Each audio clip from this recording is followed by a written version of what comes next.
बोलो, गमनागमन की क्रिया का नाम क्या है? जो गमन होता है उसी का नाम क्या है ना ध्यान। आप देखिए, दिगंबर महामुनिराज जब आते हैं, क्या बोलो, दिगंबर मुनिराज जब बोलो, दिगंबर महामुनिराज जब आते हैं तो क्या लिखा जाता? आगमन। बोलिए ना, आगमन, आगमन, गमन, अरे बोलो ना अच्छे से, आगमन। जो आया है, जिसका आगमन है, उसका निश्चित क्या होगा? एक दिन क्या होगा? उसका निश्चित एक ना एक दिन उनका गमन होगा। जो आया है वो निश्चित तौर पर क्या होगा? वो जाएगा ही जाएगा, उसका क्या होगा? गमन होगा। ऐसे तीर्थंकर भगवान के संपाद कैसे होते हैं? संपाद, वो डगनी भरते हैं। तीर्थंकर भगवान डगनी भरते हैं, संपाद रूप से उनका विहार होता है। और देवता गण तीर्थंकर भगवान के पद कमलों के नीचे 225 कमलों की क्या करती है? रचना करती है। कितने कमलों की? 225 कमलों की रचना करते हैं। और वे 225 कमलों की रचना कैसी होती है? एक लाइन में 7-7 कमल। कितने? बोले, एक लाइन में 7-7 कमल। और ऐसी 7-7 की 32 लाइनें। कितनी?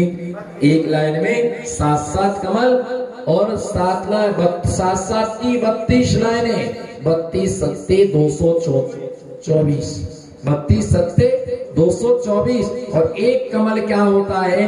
बीच में होता है, जो बड़ा होता है ना। ऐसे मिला करके 225 कमलों की रचना करता है। तीर्थंकर भगवान विहार करते हैं तो अभी वो कमल, तीर्थंकर भगवान उस कमल के ऊपर अपना पैर नहीं रखते हैं। उससे वो 4 अंगुल क्या होते हैं? अधर में होते। क्या होते हैं? उससे वो 4 अंगुल अधर में होते हैं। तीर्थंकर भगवान उसके ऊपर अपना पैर नहीं रखते हैं। इतने विरक्त होते हैं। वो कमल काय के होते जी? कमल काय के होते? गुमास्ता नगर के चक्रवर्तियों, वो कमल काय के होते हैं? थर्माकोल के, पुट्टे के, प्लास्टिक के, कागज के। और रद्दी कापी थी, काट कूट करके बना दो उसका कमल। बोलो जी, गोदा जी, ओम शांति। मैं पूछ तो लू, पहले लोहे से तो पूछ लू, फिर सोने से जंग लूंगा मैं। पहले लोहा से संपर्क कर लूं, क्योंकि लोहा ही सोने को ठोकता है। बताइए जी, काहे के होते वो? थर्माकोल के। खाना में जवाब दीजिए, कमल काहे के होते? थर्माकोल के, प्लास्टिक के। सबका मौन है आज, सबका मौन है आज। बोलो, सोने के होते? अच्छा, आप लोगों ने सोना दान में दिया होगा, उसी से बने होंगे भैया। वो सब कमल 225 कमल स्वर्णमय होते हैं। क्या होते हैं? स्वर्णमय कमल होते 225। और आगे पीछे पीछे मिटते जाते हैं और आगे आगे कमल बनते चले जाते हैं। ये सौभाग्य किसे मिलता है?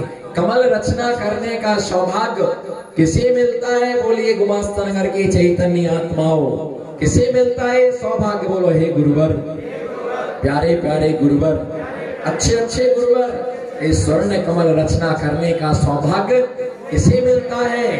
मैं पहले पूछना चाहूंगा कि कौन करना चाहता है सोने के कमलों की रचना? कि तीर्थंकर भगवान का विहार हो और उसके पद तले मैं स्वर्ण कमलों की रचना करूं। कितने, कौन कौन चाहता है? बाद में मत कहना, मुहूर्त निकल रहा है ना। कौन कौन चाहेगा बताइए कि हमें एक कमल रचना करने का? कोई तो सोच सोच के उठा रहे, ऐसा ना कि 5 किलो सोना देना पड़े।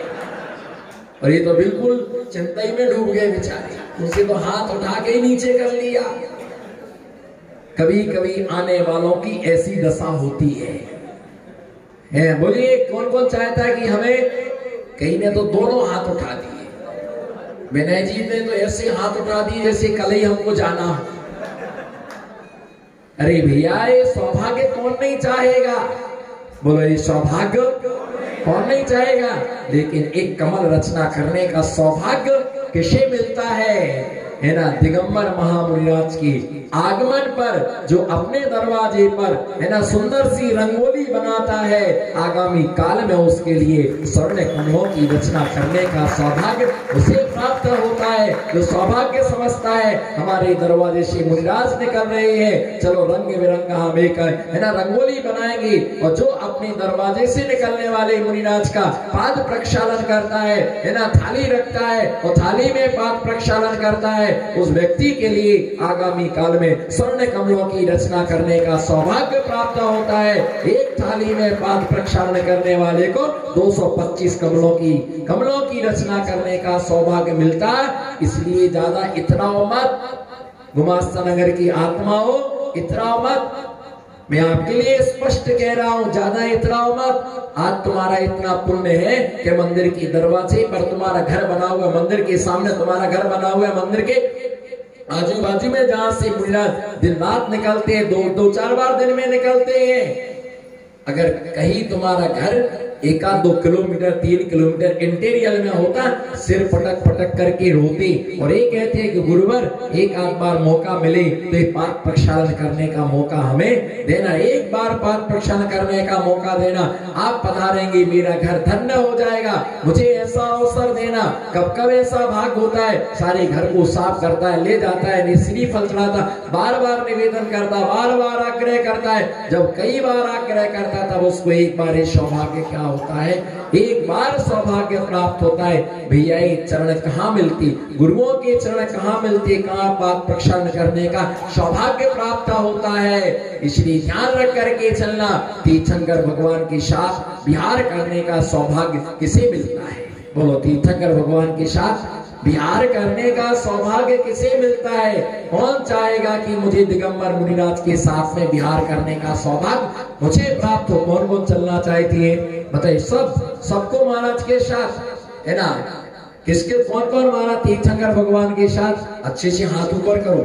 कौन कौन तीर्थंकर भगवान के साथ विहार करना चाहता है बताइएगा, है ना। कौन कौन तीर्थंकर भगवान के साथ विहार करना? इतने लोग विहार करना चाहते जिन्हें हाथ नीचे नहीं करना, जिन्हें तीर्थंकर भगवान के साथ में विहार करना है वो हमारे साथ पहले विहार करना सीखो। जो दिगंबर मुनियों के साथ विहार करता है, बोलो, जो दिगंबर मुनियों के साथ में विहार करता है उसके लिए तीर्थंकर भगवान के साथ में विहार करने का, आकाश मार्ग में विहार करने का मौका मिलता है। और जो दरिद्री दिगंबर मुनिराज के साथ 4 कदम नहीं चल सकता है उसे तीर्थंकर भगवान के दर्शन भी नहीं मिलते हैं। चलने वाला कोई और होता है, बोलो, चलने वाला कोई और होता है, माला पहनने वाला कोई और होता है, तिलक लगवाने वाला कोई और होता है, और फोटो किसी और की छपती है। कई बार ये होता है कि चल के आते, बिहार करके आते हैं। मेरा बिहार चल रहा था, घटने यहाँ से घटी महाराष्ट्र में, मैं बिहार कर रहा था और चल करके आए, 17 किलोमीटर चला और 17 किलोमीटर चलने के बाद जैसे ही मैं वहां से आया है ना, पहुंचने वाला था तो 5-7 युवा गाड़ी में बैठ के आए, बोले हम बच्चों को देख लो, पैदल चलना सीख लो। हम बच्चों को देख लो, पैदल चलना सीख लो। उतर काय में से रहे, किसमें से उतरे? गाड़ी में से उतरे, कह रहे हम बच्चों को देख लो, पैदल चलना सीख लो, है ना। चलते चलते ऐसे हफाते महाराज पैर फट गए, पैर खराब हो गए, जैसे 400 किलोमीटर तुम ही चल के आए। एक दिन चलते, 2 दिन चलते, महाराज क्या करे, चलने की आदत नहीं है, पैर दर्द हो रही, हो रहा, वो हो रहा। इतना भैया ध्यान रख करके चलना कि चलने की भी आदत डालो, है ना। आदमी को स्कूटर, महिला को स्कूटी, फिर कहते घुटने दर्द करते। जो मुनियों के साथ विहार करता है उसे कमर में कभी पेन नहीं होता है, उसे घुटनों में कभी क्या नहीं होता है, दर्द नहीं होता है। तीर्थंकर भगवान का आकाश मार्ग में विहार होता है और दिगंबर मुनिराज का क्या होता है, पद विहार। कितने हाथ जमीन को देख के चलते? छी, बोले कितने हाथ जमीन को देख के चलते हैं? 4 हाथ जमीन को देख करके चलते। प्रश्न है कि 4 हाथ जमीन को देख के क्यों चलते हैं? 4 हाथ जमीन को देख के, हाँ बोलो, हाँ, आंखों के सामने 4 हाथ जमीन क्यों देखते हैं? एरिया समिति से, है ना। 4 हाथ क्यों देखते? 5 देख लेना, 6 देख लेना, 4 ही क्यों कहा? आप कुछ बोलना चाहेंगी बहन जी? नहीं, आगम के विषय मत बोलो। 4 हाथ जमीन देख करके क्यों चलते? प्रश्न यह है, बताइए। 4 हाथ जमीन देख के क्यों चलते? 3 भी देख के चल सकते हैं, 2 भी देख के चल सकते हैं, पर 4 हाथ जमीन का प्रमाण क्यों कहा? बताइए। आपस में डिस्कशन चल रहा है पर निष्कर्ष नहीं निकलने वाला। बताइए 4 हाथ जमीन क्यों देख के चलती? आहा, अहो, चारों गति को बड़ा ज्ञान झलका महावीर के ज्ञान में, और खुद 5 गति में घसा हुआ है और हमको पार करने आया 4 गति को। काला जी आपका चिंतन। 4 हाथ जमीन को देख करके क्यों चलते हैं? बताइए। 4 हाथ तक के जीव जंतु क्या हो सकते हैं? दिख सकते हैं। 5 हाथ का ये आधे ज्ञानी, 4 हाथ जमीन को ये अध कचरे ज्ञानी होते ना, तो ये सोचते हम बता देंगे तो होशियार समझे जाएंगे। भैया ध्यान रखे, 4 हाथ जमीन देख करके क्यों चलते हैं? 4 हाथ जमीन देख करके इसलिए चलते हैं कि यदि मान लो 3.5 हाथ का हमारा शरीर है। कितने हाथ का है? आपका 3.5 हाथ का, बच्चे का 1.5 हाथ का। कितने का? कितने का? 1.5 हाथ का। संजय भैया कितने हाथ का है वो? और आप कितने के हैं? 3.5। वो कितने का है? 1.5 हाथ का। तुरंत का जन्मा बच्चा कितने हाथ का है? 1 बितस्ती का। कितना है? तुरंत का जन्मा बच्चा 1 बितस्ती का। वो कितने का है? आप नाप लेना जरा उसको, मत नाप लेना, वो तुमको नाप लेगा बाद में। भैया वो 1.5 हाथ का है और तुरंत का जन्मा बच्चा 1 बितस्ती का। और आप कितने के हैं? 3.5 हाथ के हैं। भैया ध्यान रख के चलना, वो भी 3.5 हाथ का है। वो बटालियन भी कितने का है? और तुरंत का जन्मा बच्चा भी 3.5 हाथ का है। और तुम भी 3.5 हाथ के हो। तुम उसे अपने हाथ से मत नापना, वो खुद अपने हाथ से नाप लेगा। खुद के हाथ से हर आदमी 3.5 हाथ का होता है। 3.5 हाथ की जमीन, और यदि कहीं उपट्टा लग गया, कहीं कुछ हो गया, वो गिर गए और आधा हाथ पसर गया, तो फिर क्या हो गया? 4 हाथ। नीचे देखे 3 गुण, पड़ी वस्तु दिख जाए, बोलो नीचे देखे, नीचे देखे 3 गुण, पड़ी वस्तु दिख जाए, ठोकर लगने से बचे, जीव जंतु बच जाए। नीचे देखे 3 गुण, पड़ी वस्तु दिख जाए, कहीं 5 का नोट डला होगा तो उठा के गुल्लक में डाल दे।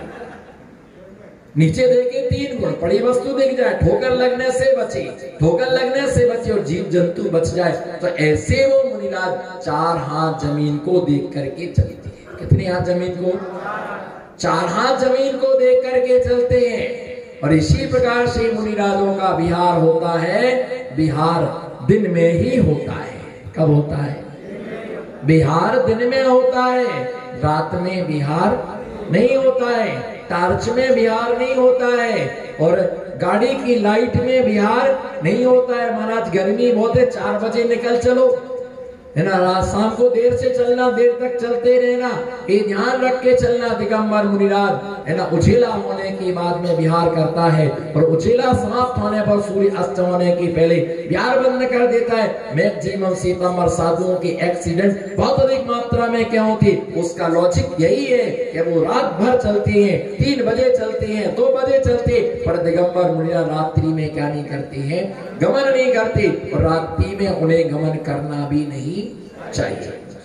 रात्रि में उनको गमन करना भी नहीं चाहिए, दिन में ही गमन करना चाहिए। बोलो दिन में ही